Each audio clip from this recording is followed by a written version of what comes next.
Okay, Assalamu alaikum. How's everyone?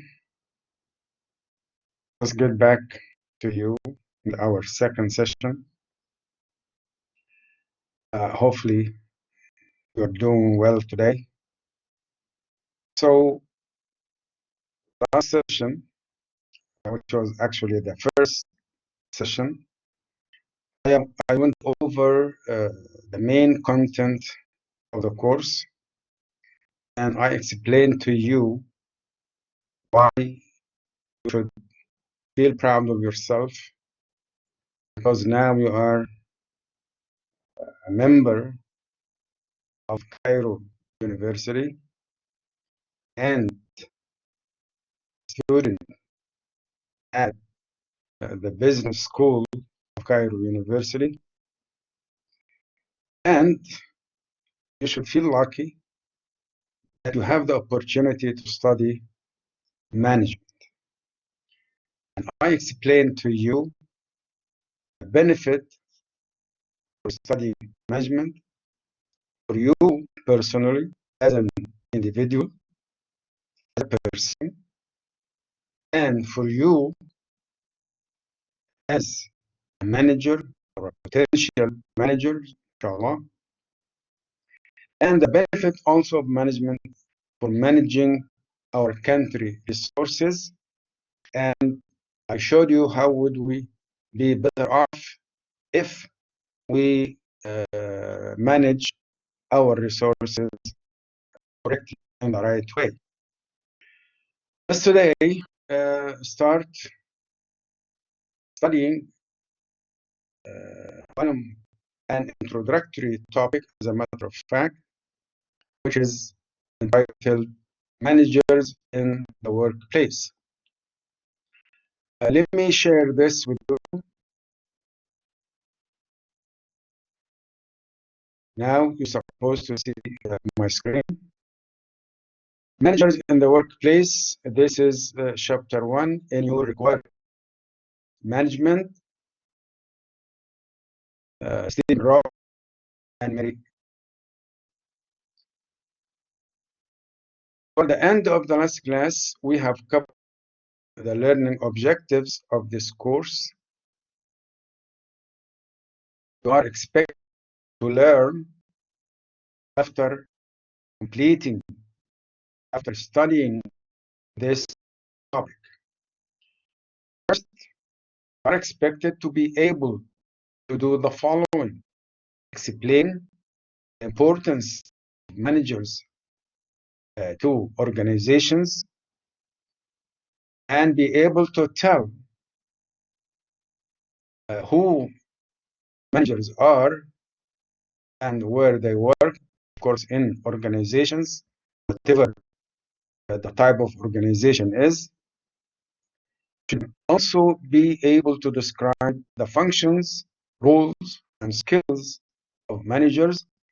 I went through very quickly when I went over the course content. And today we're gonna go through in some details. Also, you are expected to be able to describe the factors, the challenges and rewarding that reshaping and redefining the manager's job to the extent that make it different than the traditional job of managers. Finally, you are expected also to be able to explain the value of studying management at all levels I just referred to you. So let's start by showing you this. First, we should present to you in this course why are managers important. You ask yourself that question. Why? For 3 reasons.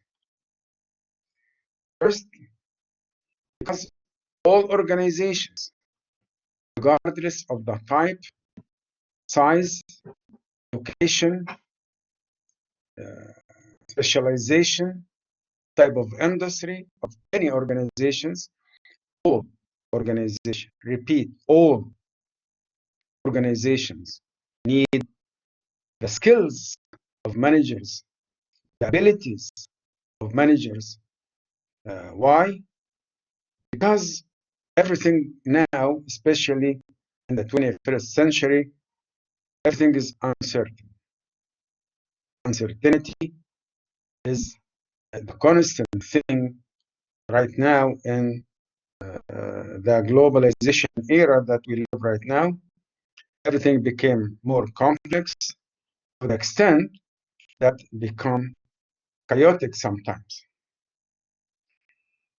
Second thing, we need the skills and abilities of managers because these skills or abilities are getting critical. Why? Because we need these skills and abilities with objectives to get things done. To do anything, you need managers, skills and abilities in order to be able to achieve anything. The quality of the relationship between employees and supervisors is very important also for the stability, for the productivity, for the loyalty of employees to organizations. We need our employees to be more productive, produce more and more using the very same resources, or produce the same output using less resources, less cost, less time, less material, and so on. This is what we mean by productivity. Then also we need our employees to be loyal to us. Each organization needs loyalty. What loyalty means? Loyalty means that employees like the organization and like to stay with the organization. Why? Because if they are leaving all the time and we have to replace them all the time, imagine a situation like this in any organization. Would be instability? Of course not. And also look at the cost of replacing, training, recruiting, selecting, hiring new employees all the time. This is very costly and also will reflect negatively on the productivity. So we need our managers to be skillful enough in the human relationship. As you will say, we'll have to study the managerial skills. Among these skills, one that's called human skills.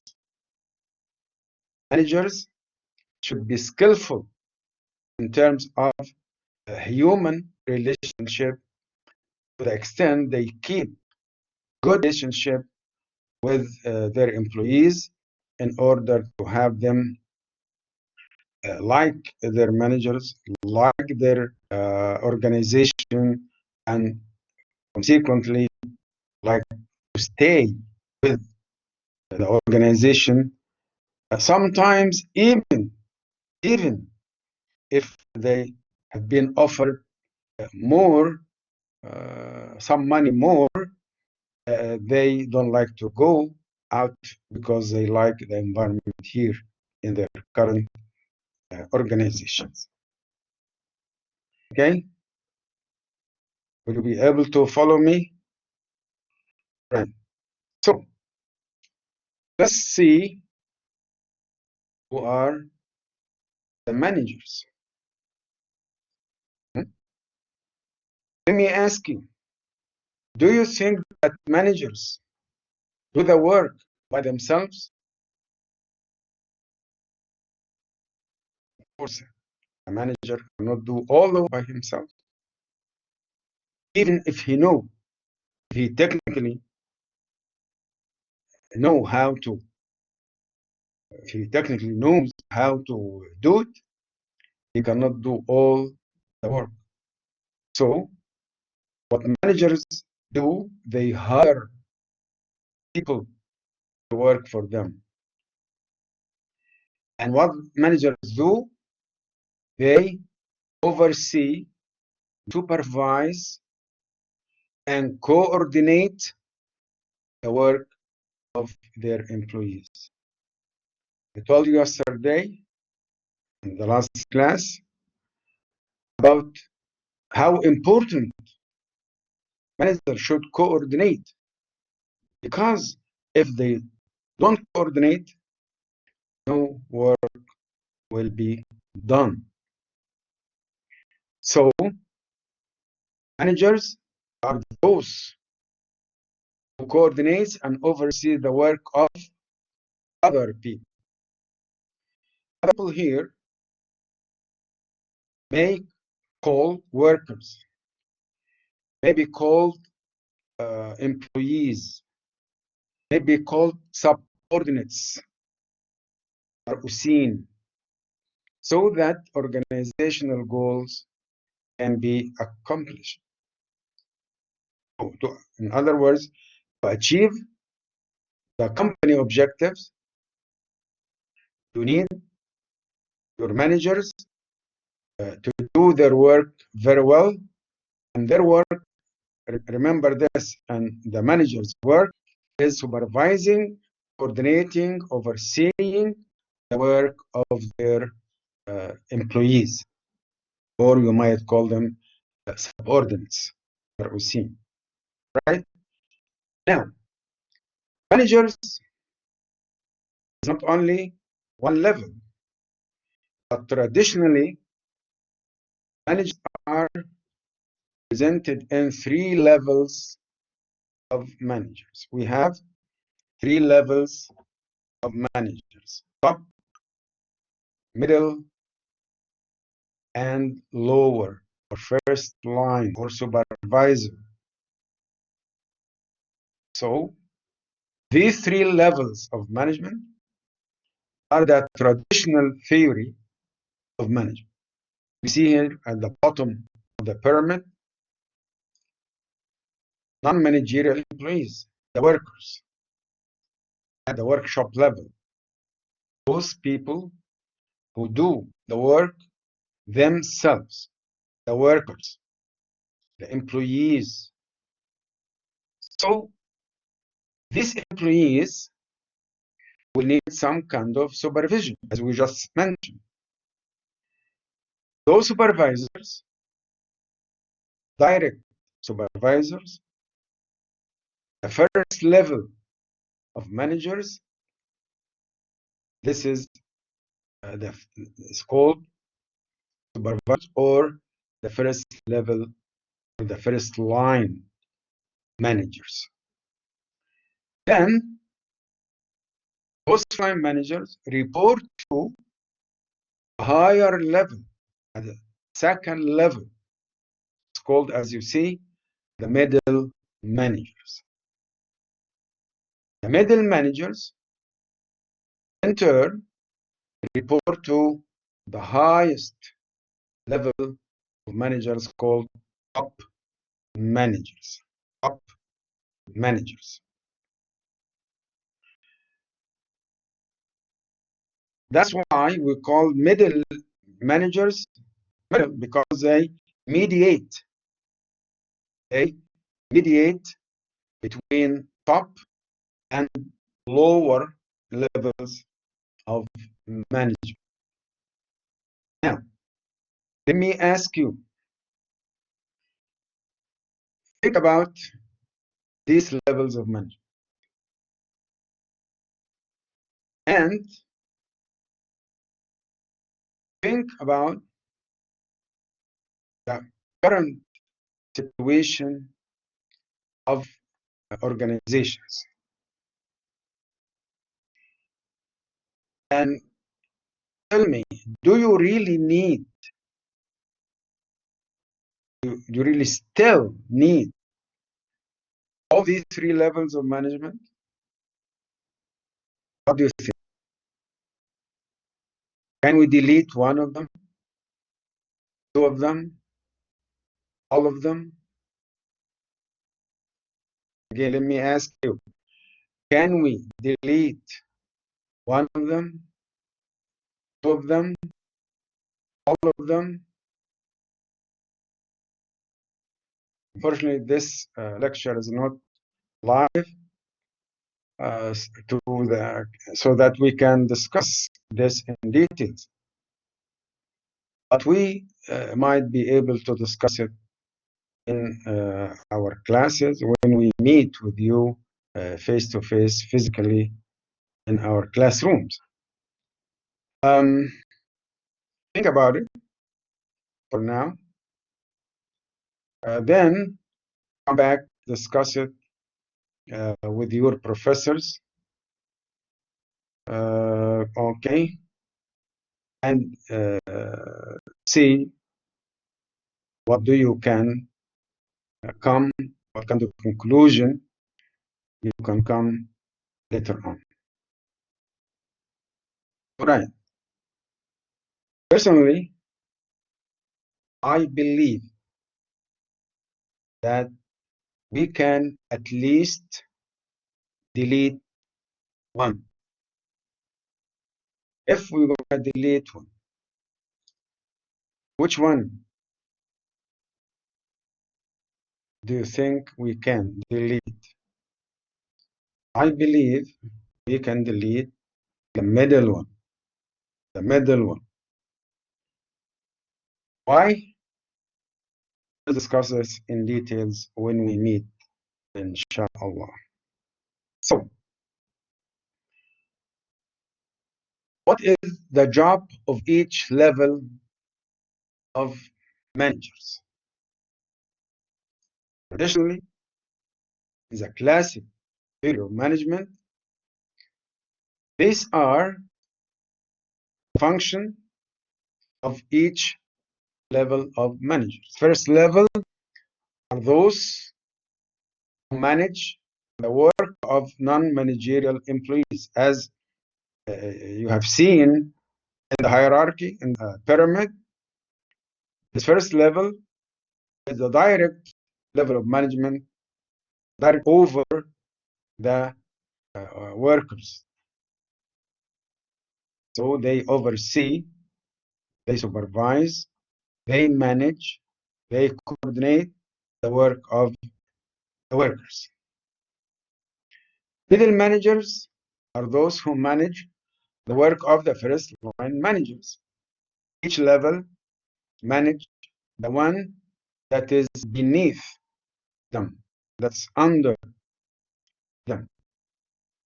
Whereas the top managers are those who are responsible for making organization-wide decisions at the whole organization level, decisions that concern the whole organization. It is organization-wide. And establishing plans and goals that affect the entire organization, the whole organization, affect the organization as a whole. Why? Because they are on the top.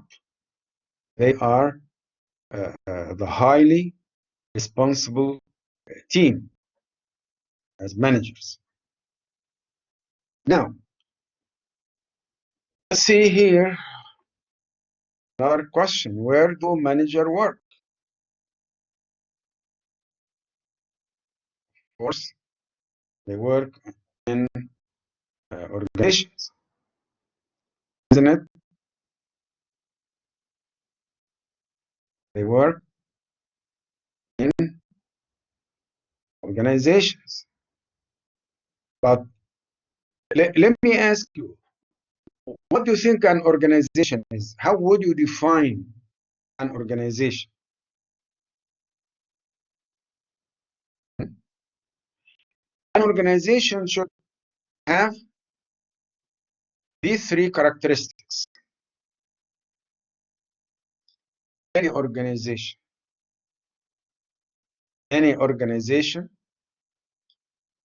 should have these three components, let's say.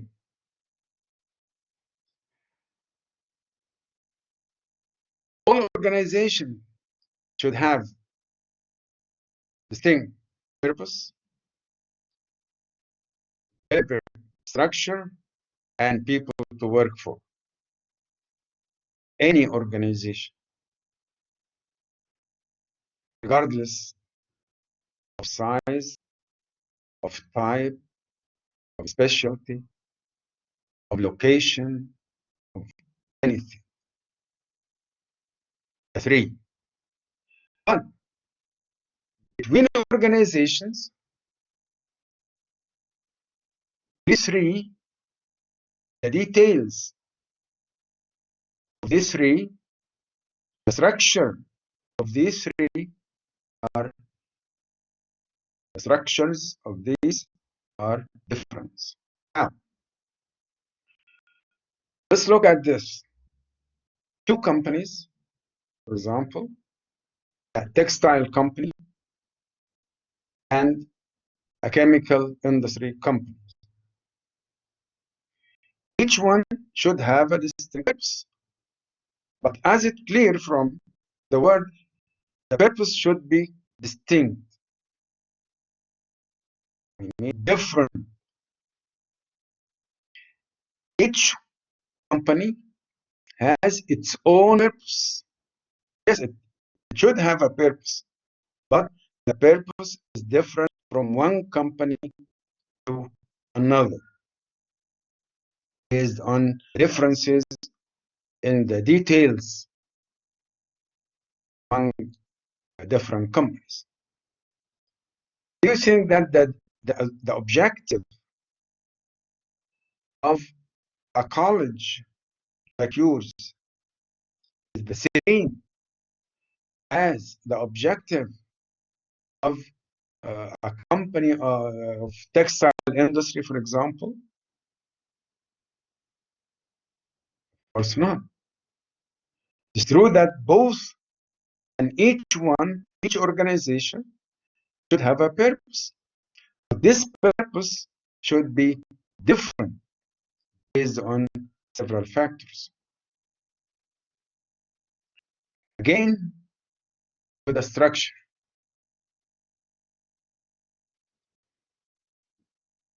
Building blocks of the organization.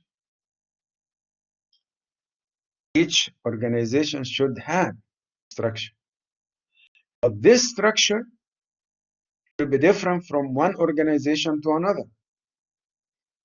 And sometimes even the same structure of the same organization should be changing with the changing environment, whether internal environment or external environment. The structure shouldn't be rigid. However, it should be stable, not rigid. It should be flexible enough to change with changing environment, whether internal environment or external environment. As we discussed yesterday about our quick overview of environments. The third characteristic of an organization is its people. All people in the organization, whether they are managers or ordinary workers, ordinary employees. The whole number of its. These are the three main components of any organism. So when we talk about organizations, we should reflect on these three characteristics: purpose, structure, people. Okay? Now, what is exactly the job of managers? What managers do? Hmm? Look at this. Management involves supervision, overseeing, coordinating the work of others. Others are the workers, the employees.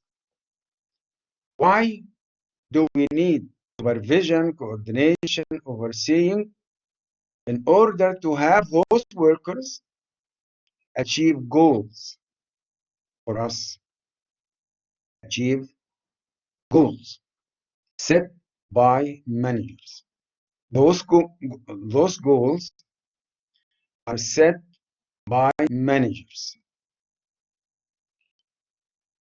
When we set goals, we do this, the goal setting, in the planning process. We're going to talk about in details later on. But at any rate,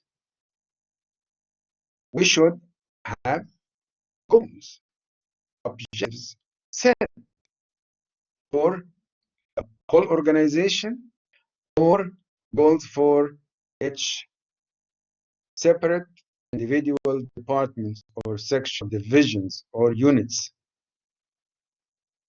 right?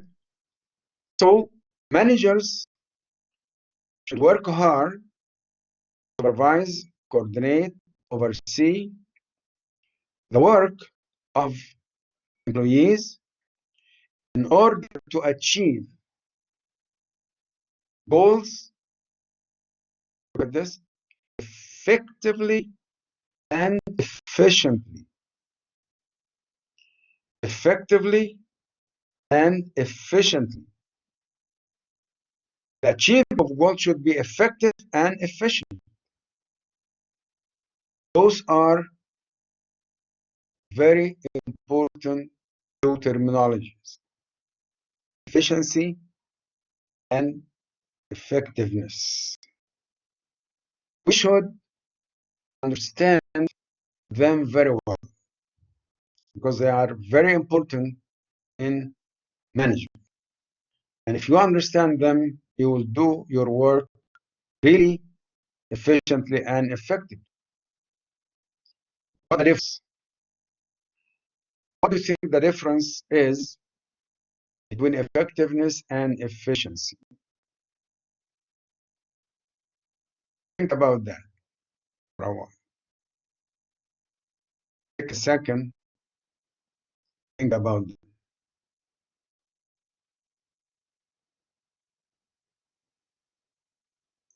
All right? Look at this. What is efficiency? Doing things right. Doing things right. What's effectiveness? Doing the right thing.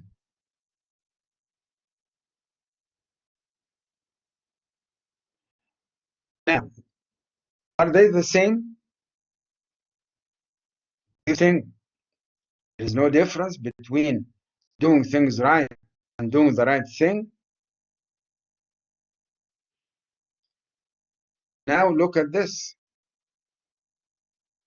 Doing things right means getting the most out here. The most output for the least input. What's input and what's output? Output is the, let's say, production, the things that we produce, the things that we get out to deliver to our customers, whatever they are. If you are a textile company, what's your output? Clothes and dresses, bed sheets, towels, and so on. This is your products. This is your output,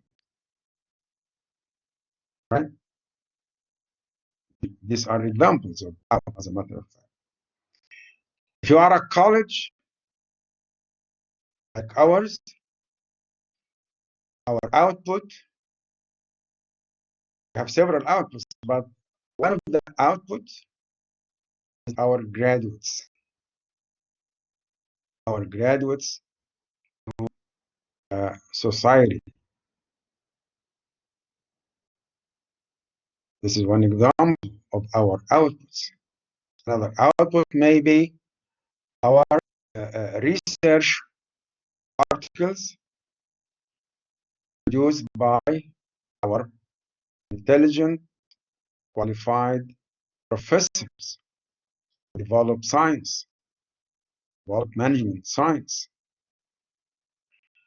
Another example of outputs, our service to our community in several terms, in several aspects. So we have several outputs as college. So the output of any organization depends, of course, about a specialty, about the type of industry of the organization, right? Whereas inputs are the resources used to produce these outputs. Resources the organization used, the managers use, or the managers have the workers use to achieve this output.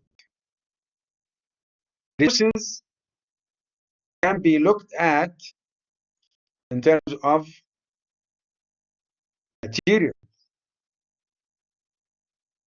material we use in order to produce this output.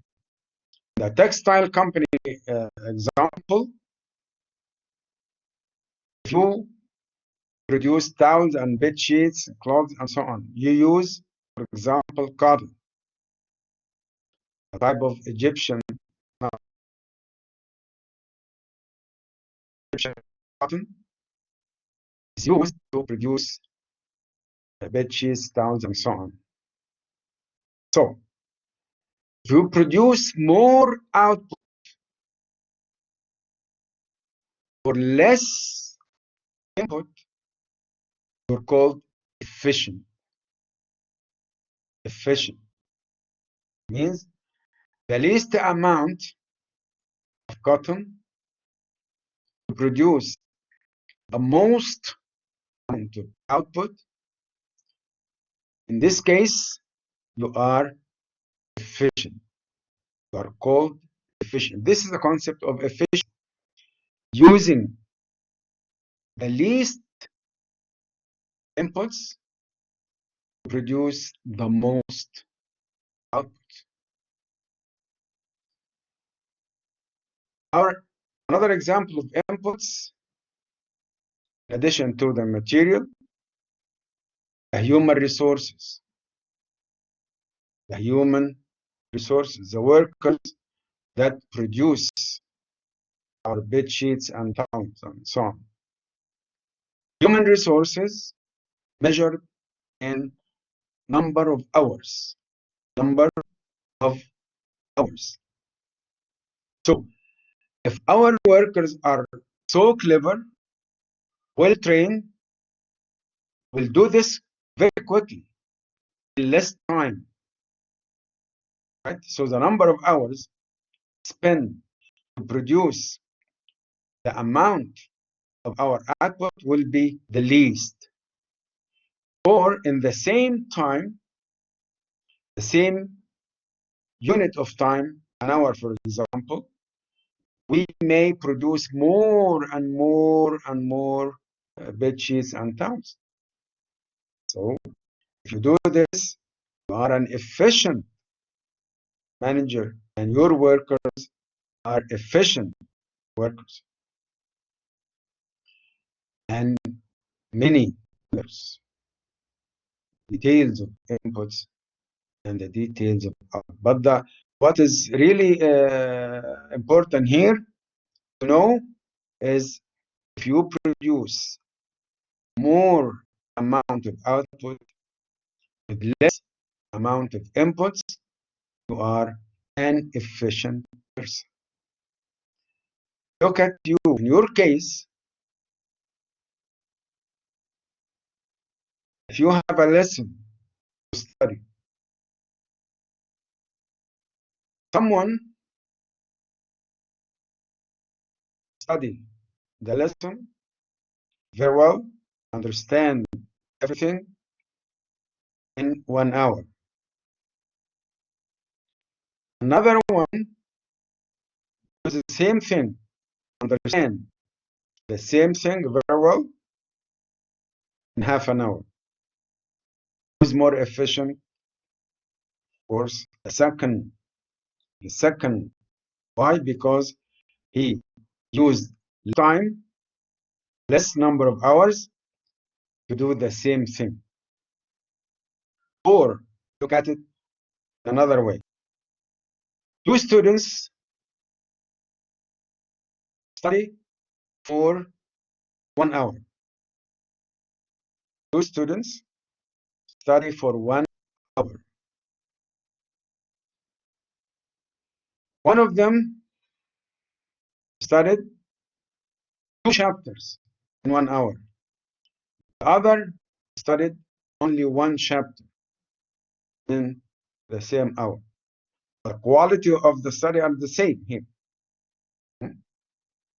So the one who studied 2 chapters in 1 hour are more efficient than the one who studied 1 chapter only in 1 hour, given that the quality of study is the same.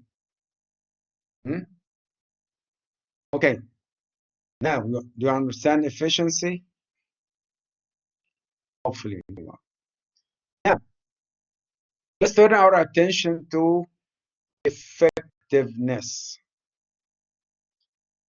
which we define as doing the right thing. The right thing. What is effectiveness? Attaining organizational goals. Attaining organizational goals.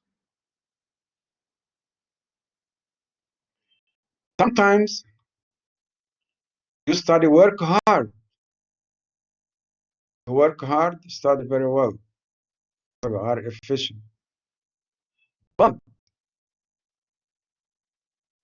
did you get high grade? Did you succeed in what you have to do? This is the question. If you do, you are an effective person. Why? Because you achieved your goals. Of course, if your objective was to succeed, right? So if you attain your goal, if you achieve your goal, you are an effective person. If the manager, if the goals of the organization achieved, he is an effective manager. If the worker, anyone in the organization, achieved what he was supposed to achieve, he is an effective person.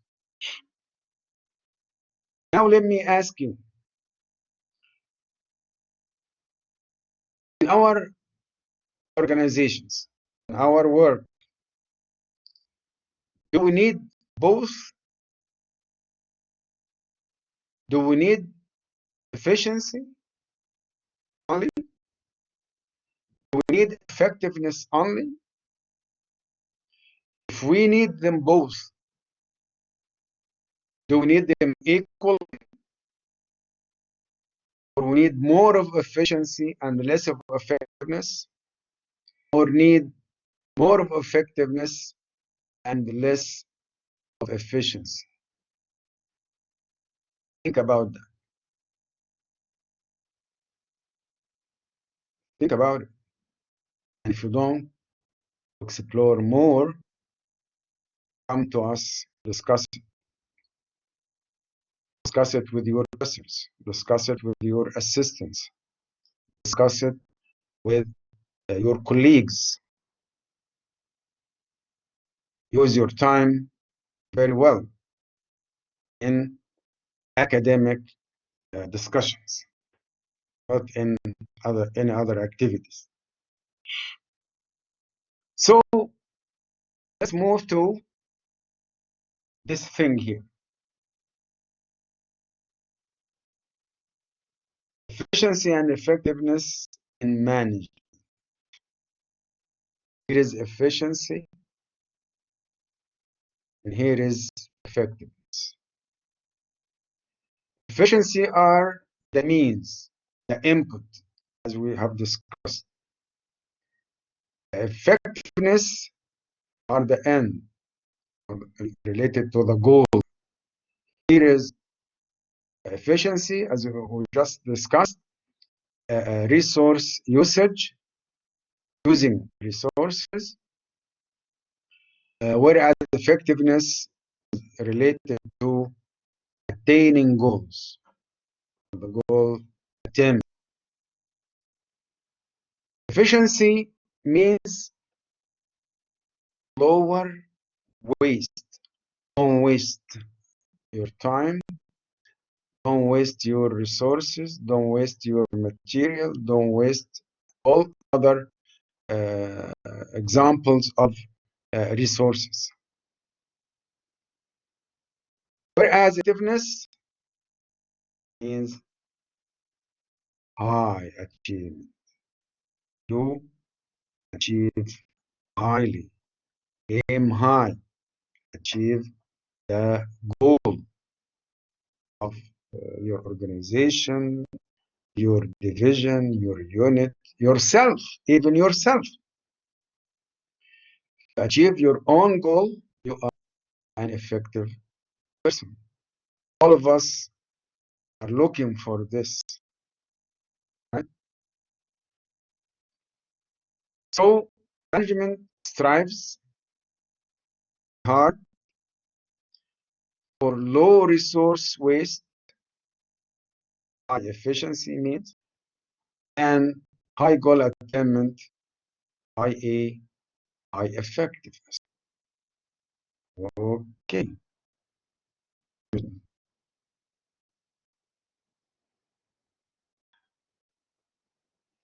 Now,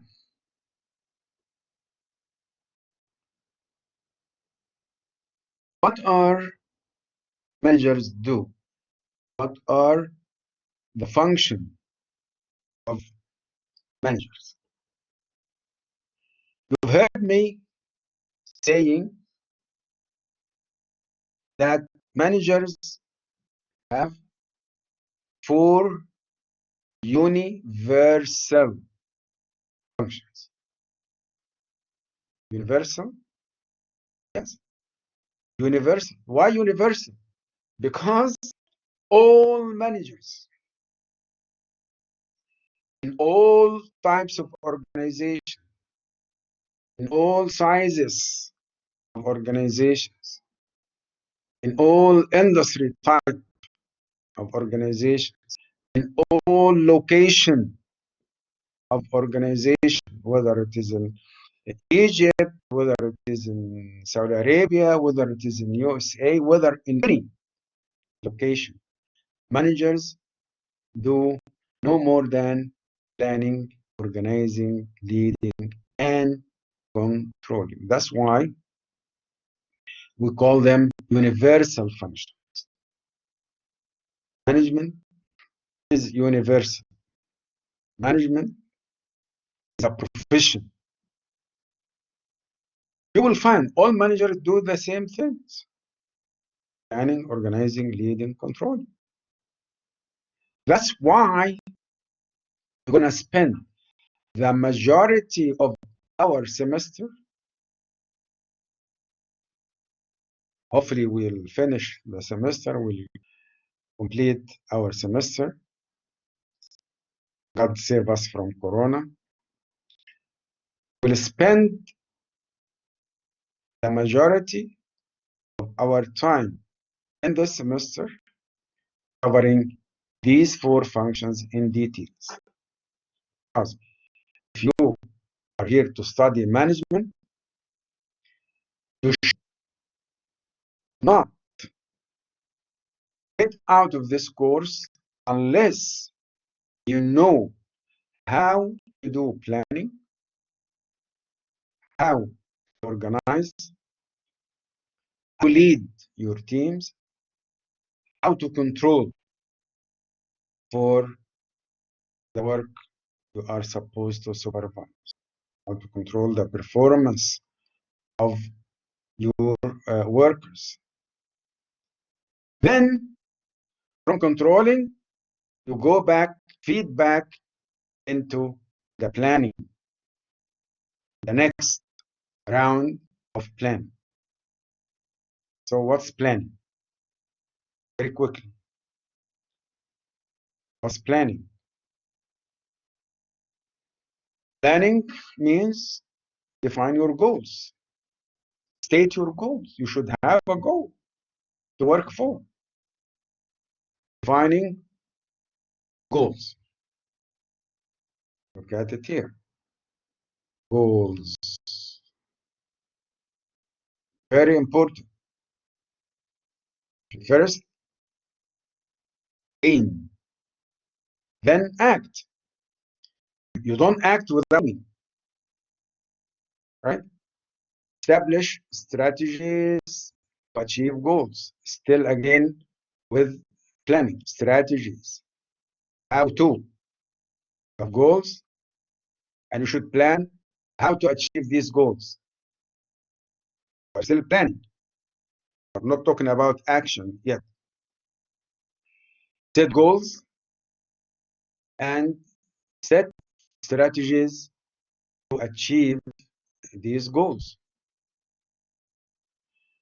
And devise plans. Plans is the documents. Plans are the documents of planning. Documentation of planning, the documents that you have your plans on the document. And developing plans to integrate and coordinate activities. Yes. Activities, we are talking here about performance, but not act yet. Still, we are still in the planning phase. We are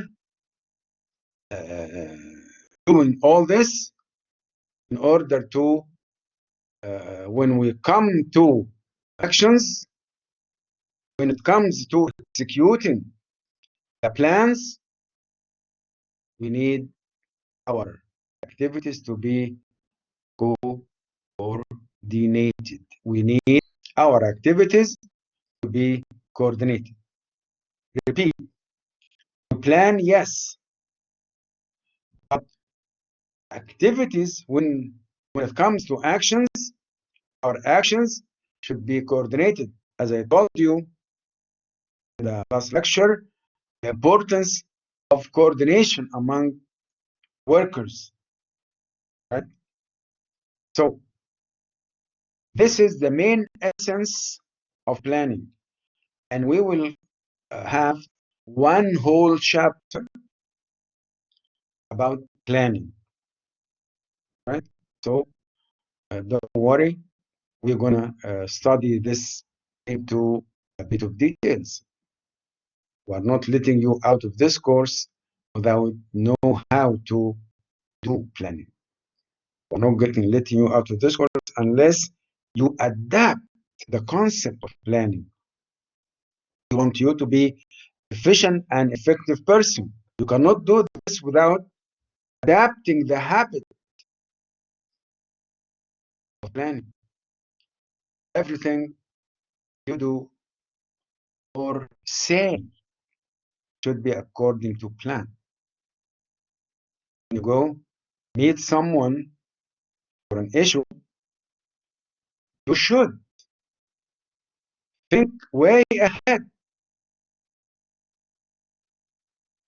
If he said so, I would respond so and so.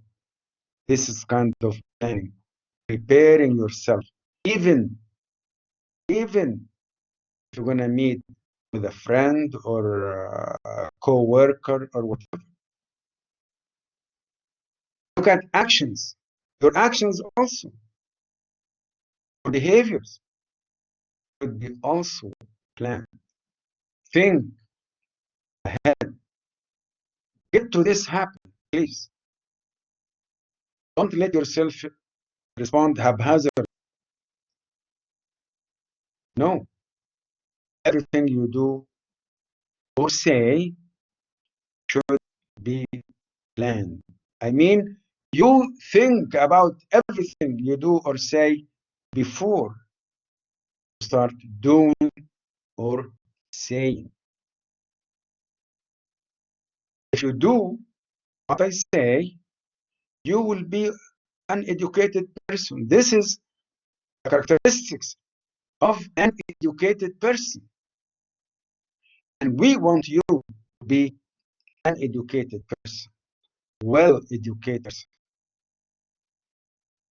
Educated person are those who are not only having a certificate, but only showing a certificate that they graduated from so and so. No, educated. Look at their behavior. Look at them. Look at them when they behave. Look at them. Look at them when they behave. Look at them when they talk. Look at them when they act. If you act correctly, behave efficiently and effectively, say the right thing at the right time, you may become an educated person. Organizing. What's organizing? This is the second job of managers. And arranging. Why? Because we want, again, to accomplish, to achieve our goals. In other words, our plans. Goals specifically means refer to plans. Goals have been set during the planning, but now we want to act. We don't devise plans and put it in our drawers. No. Plans should be devised and put into practice. Should put plans into actions.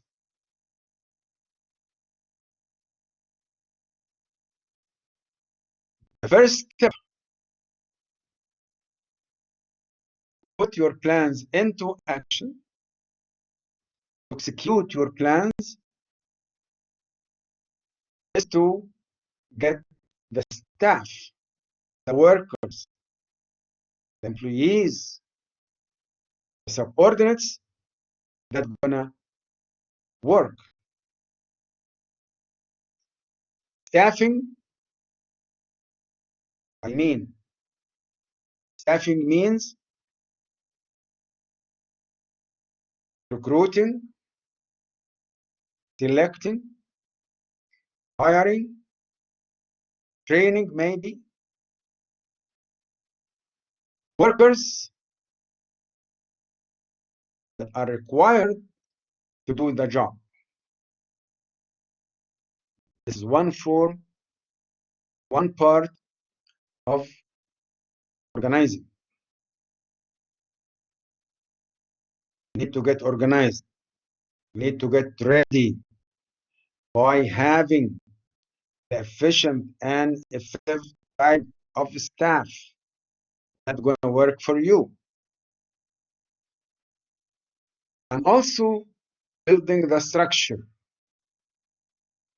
Structuring means you set a type of relationship, whether vertical or horizontal, relationship between those people that you have hired. Show the line of authorities, whether line authority, staff authority, or functional authority, and so on. Structuring means collecting the similar type of activities into one unit of the organization. You might call it department, you might call it division, you might call it section, you might call it unit. What the name is not that important. Important is you gather together the similar type of tasks, the similar type of activities together under one manager, under one supervision, and so on. Okay, we'll have again one whole chapter about organization. Don't worry, you will understand it very well. But the most important for me is to get the habit of being organized. I want you to be well educated. Don't get out of this course unless you get to the habit of being well organized. Now, when our workers, we get the staff and we build the structure and we now are ready to act. You need, the manager, you need to be a good leader. The difference between leader and managers, we'll get into details of this. Not only here in this course, but also you will be exposed to the same issue in the course of OB. You're currently studying organizational behavior course, right? So you will be exposed also to the same thing. So we will cover this in a short version, but let me state here that leadership is so important in business, in doing any business, because the workers you are supervising needs, as we just mentioned, a good relationship.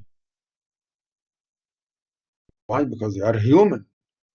Before all or after all, they are human beings. They need good, warm relationship. Leaders are able to state this kind of relationship if they are good leaders, understand the real work, the real job, the essence of their job. We're going to have to touch upon parts of 3 chapters under leading. We're going to study some parts and touch upon them for 3 parts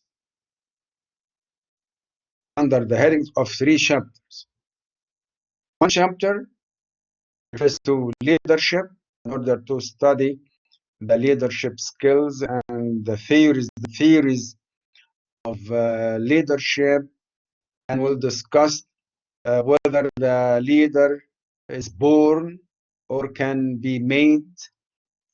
In other words, are leaders are born leaders, or we train somebody to become a leader.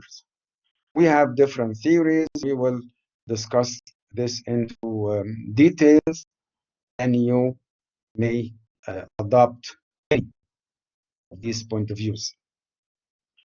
Also, leaders need to motivate, encourage their people in order to keep high spirit, in order to have them performance high, in order to achieve high output. We just discussed efficiency and effectiveness. We need them to achieve our goals efficiently, right? So they should be highly motivated. A good leader should know how to do this. Don't cause frustration to people. Your workers should not, at any rate, should not be frustrated. Otherwise, you will fail. You will not achieve any goals, and you will lose finally. Also, leaders need a good communicator. This is the third thing. Communication. We need communication everywhere, every time, in every situation.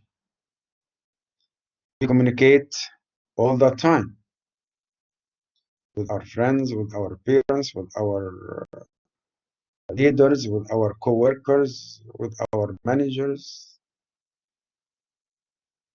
So everyone needs communication, especially leaders and managers. Need communication very, very thoroughly, very, very important for them to be good communication. So we're gonna discuss with you communication theory and the 9 components of the communication process, and we will stress the importance of avoiding or minimizing or eliminating, if you can, eliminating noise. Noise means function of communication to the extent that the message you communicate may not be understood or be misunderstood.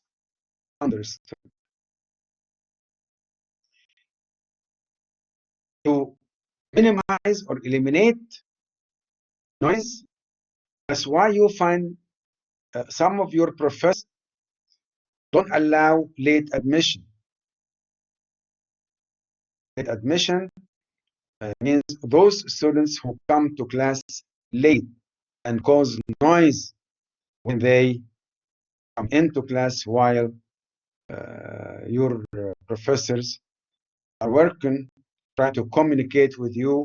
This late admission of some students cause noise and cause interruption and maybe distract your attention. So some of the professor, and I am one of them, don't allow late admission. Second example of noise for students, mobiles. That's why some of the professors, and I am one of them, don't allow having your mobile in front of you on your desk, even if you put it silent or on vibration. That's why some professors, and one of them, asking students before class to shut off your mobile and keep it away. Don't put it in front of your desk. Why?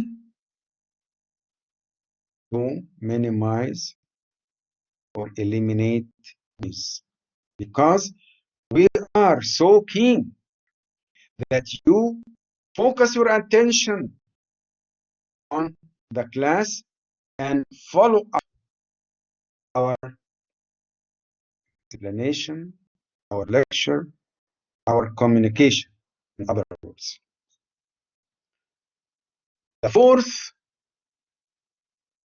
and also very important function is controlling.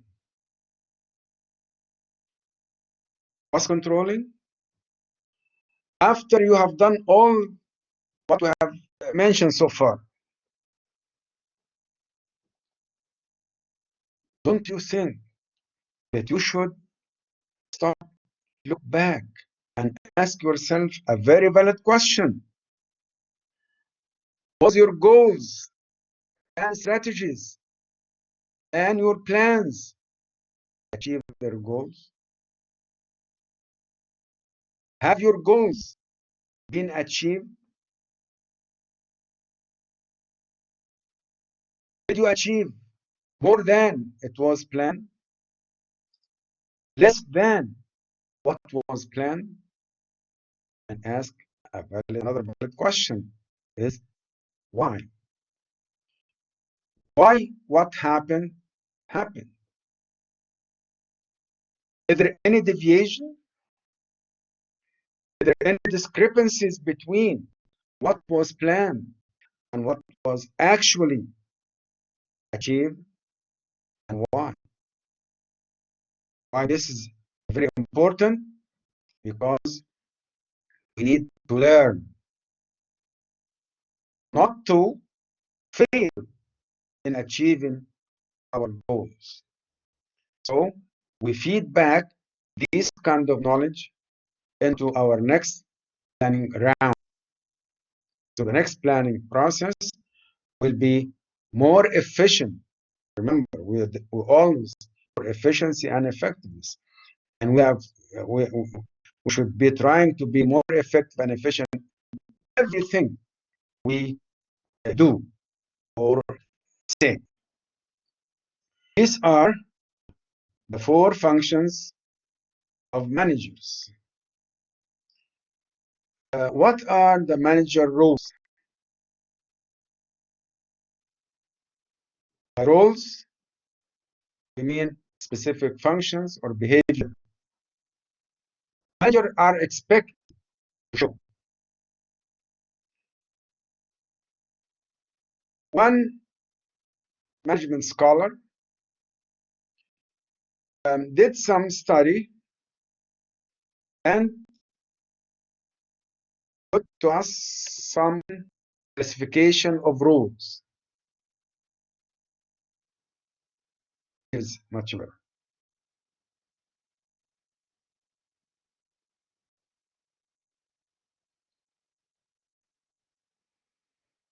Let me say it here. Okay. He has 10 roles categorized into 3 different classifications, different categories, 3 categories. Interpersonal roles, informational roles, decisional roles. You will find 3 roles under this category, another 3 under this category, make it 6, and the rest under this category. The personal roles, the manager as a figurehead يعني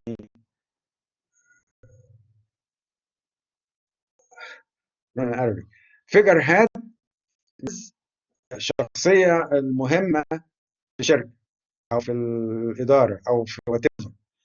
Figurehead ممثل represent. That's why this person represent his manager, his department, his company, his division, and so on. And the role as leader, as we just mentioned. And liaison, the link between the company and outside, between his departments and other departments within the company. So these are 3 roles under the interpersonal category of roles of management. Information roles, he is mentor, collect information, disseminate information, distribute this, give information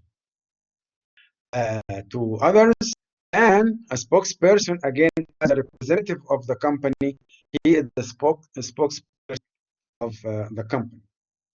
The senior roles as an entrepreneur, as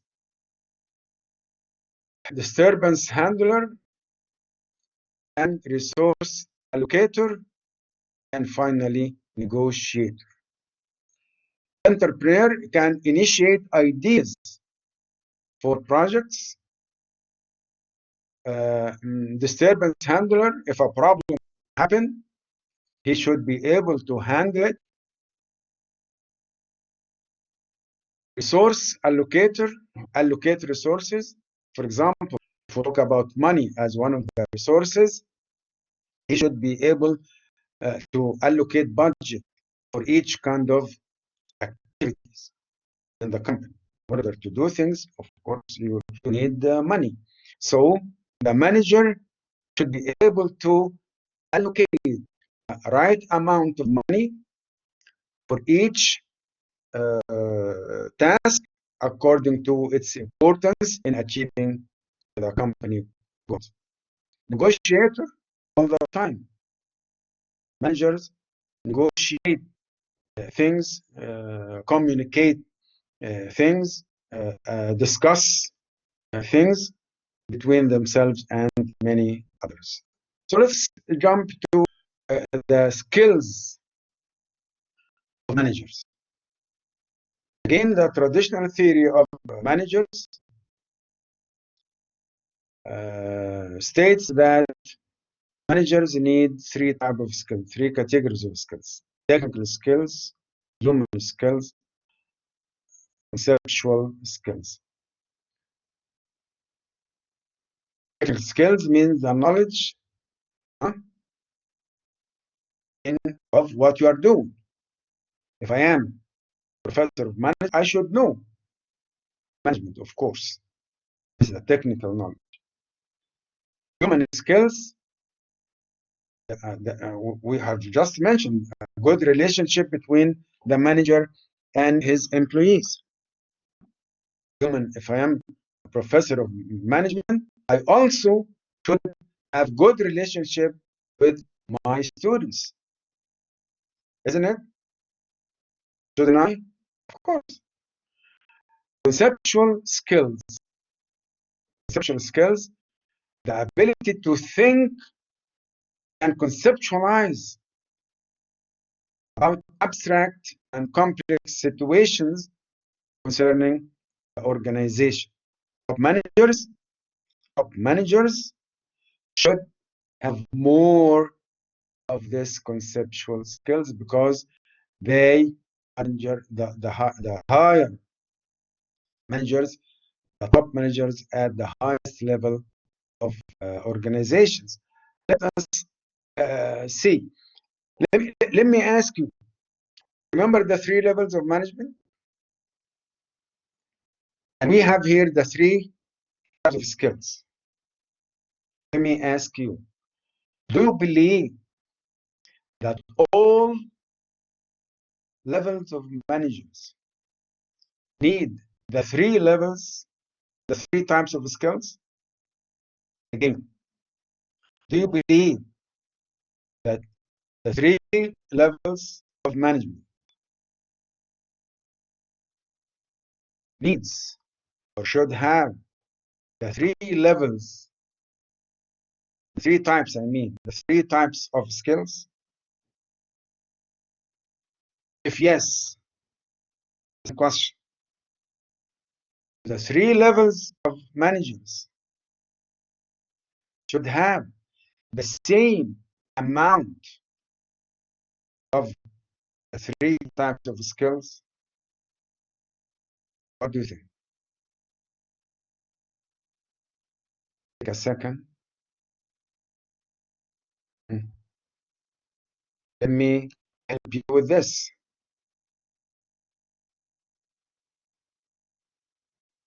What does this figure say? Look at this figure. What's your conclusion?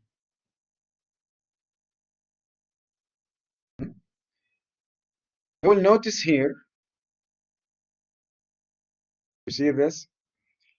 The top managers need more conceptual, less of, whereas lower level management needs less of conceptual, more of technical skills.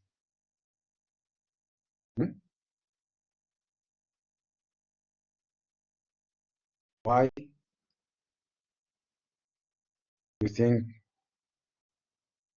is it this way?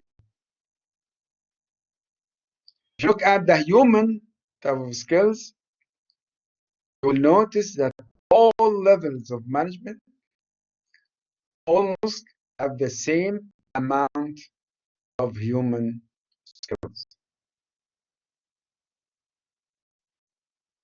And also, you'll notice that the middle management almost have the same amount of the 3 types of skills. Why is it like that? I want to discuss it with your professors, with your assistants or colleagues.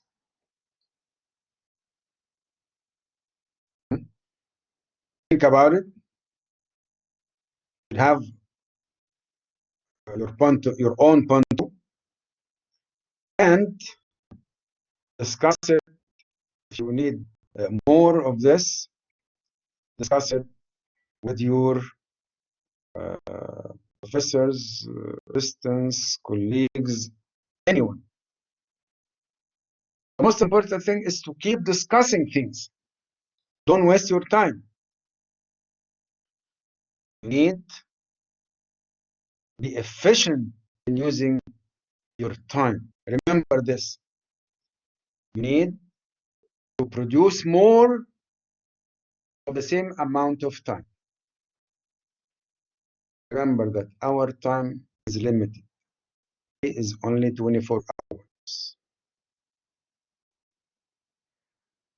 Some people waste most of it.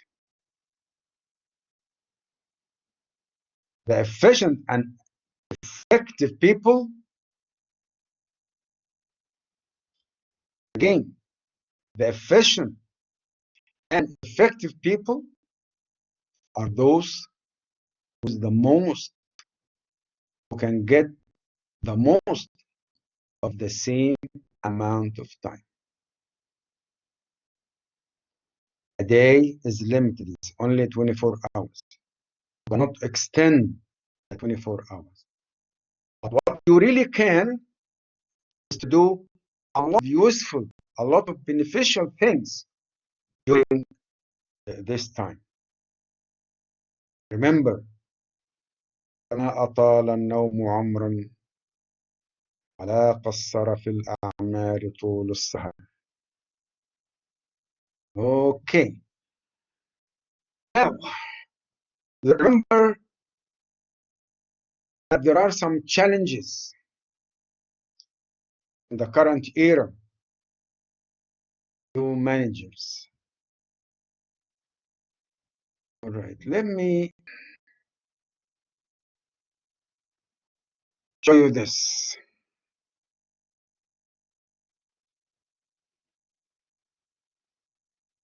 One of the emerging factors, the importance of customers. Yes. Managers may believe wrongly that customers should have what we give them. This is wrong. You have to remember that customers giving you the reason to exist. There is no customer out there in the market already to adapt and buy your product, will be out of business. As simple as this. You will be out of business very soon. Customers don't like and don't like to buy your products. So you have to respect your customers by giving them the right type of product at the right price, at the right time, at the right place.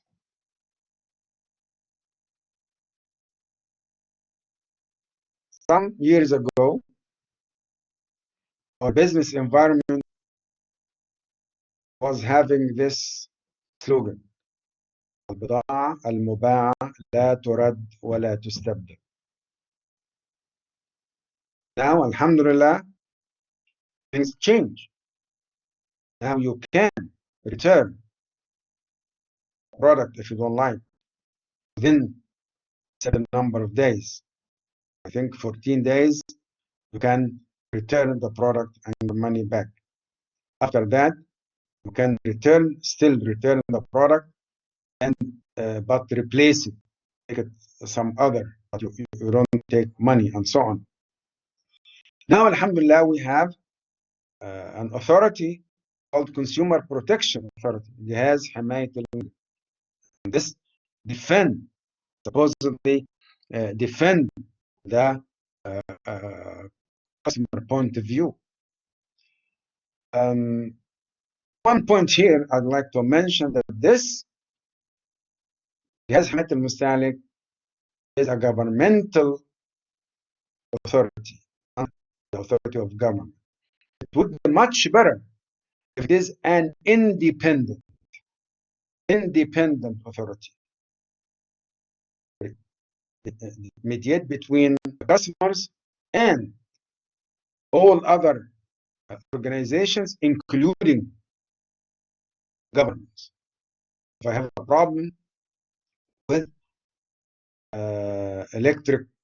electricity company, water supply company, or any utilities companies, these are governmental companies, right?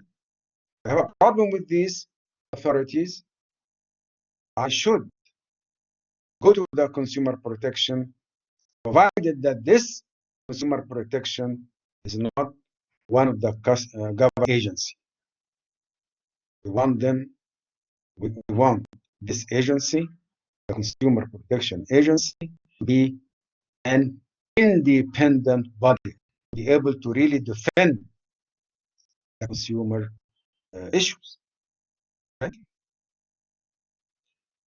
Also here, the importance of social media. You know this right now, consumers have voice through social media. Students can raise their voice through social media, and many other examples. So social media now become very important. Managers should consider this very well, and also do whatever it takes in order to take care of issues raised in social media by any of their customers, any of their employees, or any of those who have any kind of relationship with them. Also, the importance of innovation. Yeah, innovation now is very critical to keep yourself up with the complexities of the business life right now. In the personal life, you have to keep up with innovations, with the technology, the information technology, and any other form of innovation. Also, here, importance of sustainability. These are the factors current managers, contemporary managers should take care of very well, very thoroughly. Sustainability, الاستدامة, right? Here is an example of a good manager if and only if you're able to achieve your success goals and increase long-term shareholders' value. How? By integrating economic, environmental, and social opportunities into your business. You need to incorporate, we take into consideration, we need to reconsider and again consider that the achievement of our goals should be sustainable على الدوام. Okay?